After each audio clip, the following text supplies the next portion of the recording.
చాలా మంది ఈ రోజుల్లో డిప్రెషన్‌కి ఎక్కువ గురవుతున్నారు. బేసిక్‌గా డిప్రెషన్ అనేది ఒక జబ్బు. ఆత్మహత్య ప్రయత్నం చేసేవాళ్ళు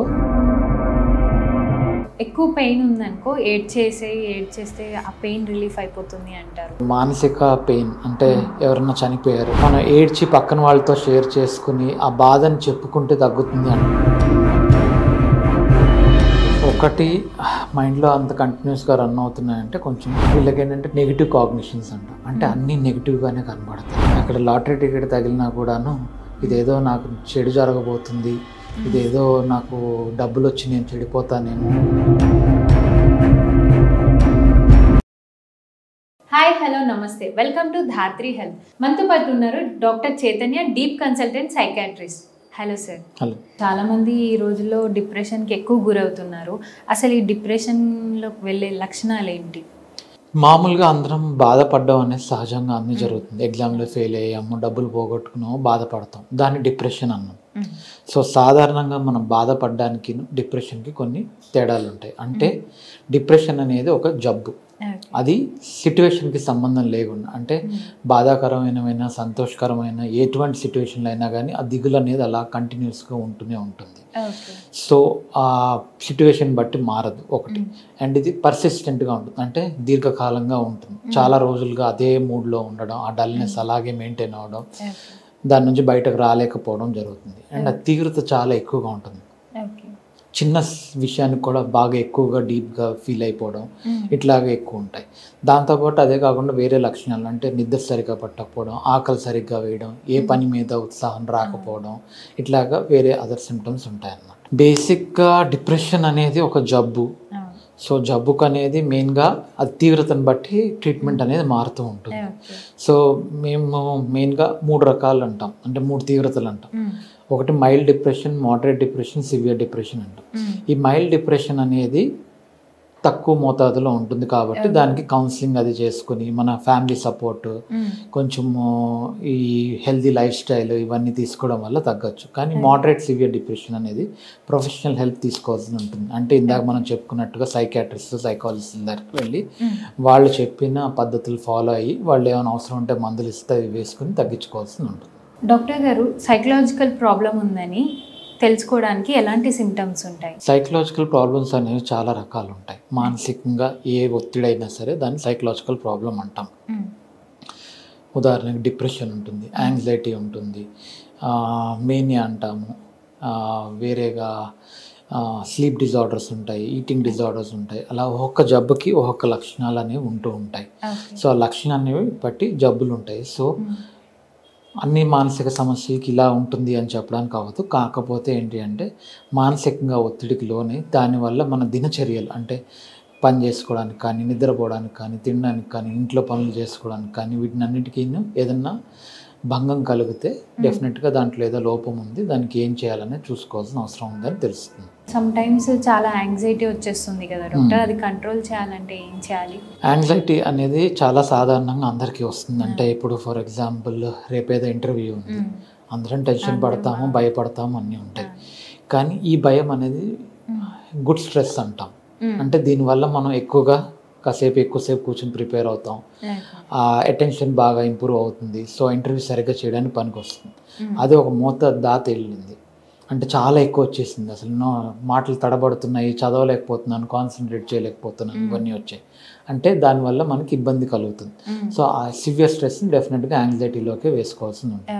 సో కొంతవరకు స్ట్రెస్ అనేది మనకి నార్మల్ ఫంక్షనింగ్కి చాలా అవసరం. కానీ అది ఆ లెవెల్ దాటింది, ఎక్కువగా ఉంది అంటే అప్పుడు దాన్ని జబ్బు కింద మనం పరిగణించాల్సిన అవసరం ఉంటుంది. డాక్టర్, కొంతమంది అంటే అది డిప్రెషన్ కాదా అనేది పక్కన పెడితే వాళ్ళు బాగా ఇదైపోయి సూసైడ్స్ వరకు వెళ్తుంటారు. దాని గురించి ఏమంటారు? సూసైడ్ అనేది ఒక అరికట్టగలిగే జబ్బు. ఇది చాలా వరకు మానసిక సమస్యలు ఉన్న వాళ్ళకి ఎక్కువగా ఉంటూ ఉంటుంది. కొంతమంది మానసిక సమస్యలు లేకుండా కూడా సూసైడ్ అనే దానికి పాల్పడతారు. కానీ ఒక 80% మంది వరకు సూసైడ్, ఆత్మహత్య ప్రయత్నం చేసేవాళ్ళు మానసిక జబ్బుల వల్లే ఉంటాయి. సో అది ఎటువంటి మానసిక జబ్బు అని మనం గుర్తించి దానికి కావాల్సిన తగిన వైద్యం చేసుకుంటే కనుక దాన్ని అరికట్టే అవకాశాలు చాలా హైగా ఉంటాయి. మనం మెంటల్ హెల్త్ డిస్టర్బ్ అయ్యాక దాని నుంచి బయటికి రావాలంటే ఏం చేయాలి డాక్టర్? ఒకటి లైఫ్ స్టైల్ ఇంప్రూవ్ చేసుకోవడం, అంటే సరిగా నిద్రపోవడం, సరిగా తినడము, మన స్ట్రెస్ లెవెల్స్ కంట్రోల్లో ఉంచుకోవడము, ఇవన్నీను ఒకటి. నెక్స్ట్ అది కాకుండాను ఈ హెల్తీ లైఫ్ స్టైల్లో మెడిటేషన్, యోగా ఇలాంటివన్నీ కూడా మనము ప్రాక్టీస్ చేయడము. అదేవిధంగా ఎప్పుడన్నా మనకి బాధ అనిపించినప్పుడు మనసులోనే దాచుకోకుండా మనకు కావాల్సిన వాళ్ళతో షేర్ చేసుకోవడము. ఒకవేళ అటువంటి అవకాశం లేనప్పుడు పర్సనల్గా చేసుకోవాలి, కాన్ఫిడెన్షియల్గా ఉండాలి అన్నప్పుడు కౌన్సిలర్స్ ఉంటారు, వాళ్ళ దగ్గరికి వెళ్ళి షేర్ చేసుకోవచ్చు. ఇంకా ఎక్కువ తీవ్రత ఉన్నప్పుడు సైకాలజిస్ట్ కానీ సైకాట్రిస్ట్ని కలిసి దానికి అసలు ఏంటి సమస్య అని తెలుసుకుని దానికి కావాల్సిన తగ్గట్టు ట్రీట్మెంట్ తీసుకుంటే కంట్రోల్లో ఉంచుకోవచ్చు. అంటే డాక్టర్ చాలా మంది వరకు లైక్ ఎక్కువ పెయిన్ ఉందనుకో ఏడ్ చేస్తే ఆ పెయిన్ రిలీఫ్ అయిపోతుంది అంటారు, అది ఎంతవరకు నిజమండి? అది పెయిన్ని బట్టి ఉంటుంది. డెఫినెట్గా ఇప్పుడు మానసిక పెయిన్ అంటే ఎవరన్నా చనిపోయారు ఫర్ ఎగ్జాంపుల్, మనం ఏడ్చి పక్కన వాళ్ళతో షేర్ చేసుకుని ఆ బాధని చెప్పుకుంటే తగ్గుతుంది అంటారు. సో అది చాలా వరకు కరెక్ట్, దాన్ని లెట్టింగ్ అవుట్ అంటాము. సో ఖచ్చితంగా మనం ఆ గ్రీఫ్ని షేర్ చేసుకుంటే, ఆ బాధని మనం పక్కన వాళ్ళతో పంచుకుంటే కనీసం కొంతవరకన్నా తేలిక అవుతుంది. డాక్టర్ సమ్టైమ్స్ లైక్ లోపల పెయిన్ ఉంటుంది కానీ బయట ఉన్న వాతావరణం దీనివల్ల అందరితో బాగానే ఉంటాం, నవ్వుకుంటూనే ఉంటాం, సడన్గా ఏడ్ చేస్తుంటారు.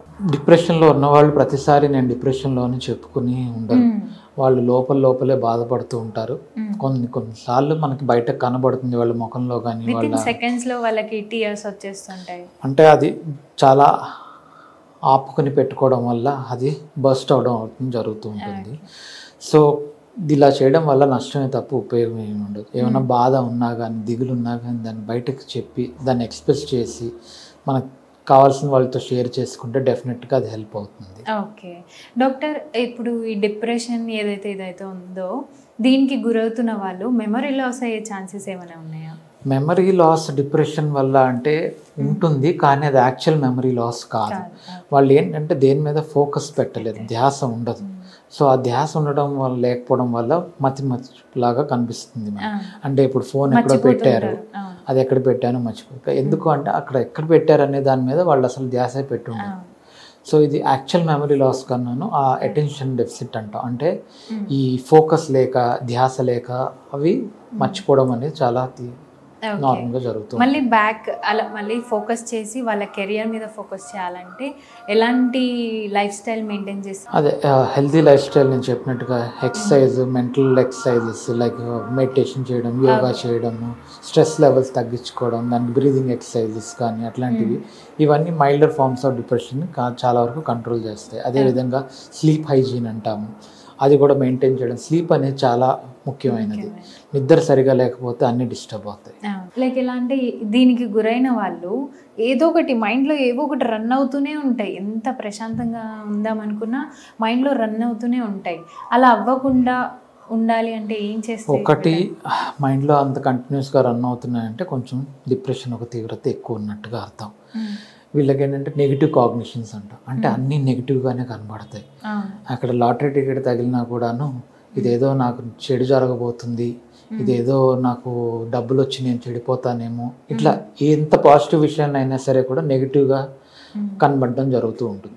సో అంత తీవ్రత ఉన్నప్పుడు ఏంటంటే ఒక్కటి మనం అనుకుని మనం బయటపడదాం అన్నంత మాత్రాన జరగదు. సో దానికి ప్రాపర్ గైడెడ్గా ప్రొఫెషనల్ కౌన్సిలింగ్ అనేది అవసరం ఉంటుంది, కాగ్నిటివ్ బిహేవియర్ థెరపీ అంటాము. అలాగే కొన్నిసార్లు తీవ్రత ఎక్కువ ఉన్నప్పుడు, మరీ ఉన్నప్పుడు మందులు పెట్టుకోవాల్సిన అవసరం కూడా ఉంటుంది. ఎందుకంటే బ్రెయిన్లో కొంచెం ప్రాబ్లం ఉంది, అంటే బ్రెయిన్లో కొన్ని రసాయనాలు ఉంటాయి, ఇవన్నీ మనం ఆలోచించడాన్ని, మనం ఫీల్ అయ్యే ఎమోషన్స్ని, వీటిని అన్నింటినీ కంట్రోల్ చేస్తాయి. వీటిని లోతుపోతుల వల్ల మన కంట్రోల్ అనేది పోతుంది. సో వాటిని సరి చేసుకోవాల్సిన అవసరం ఉంటుంది. సో వాటికి మందులు కూడా వాడాల్సిన అవసరం ఉంటే ఉండొచ్చు. ఓకే.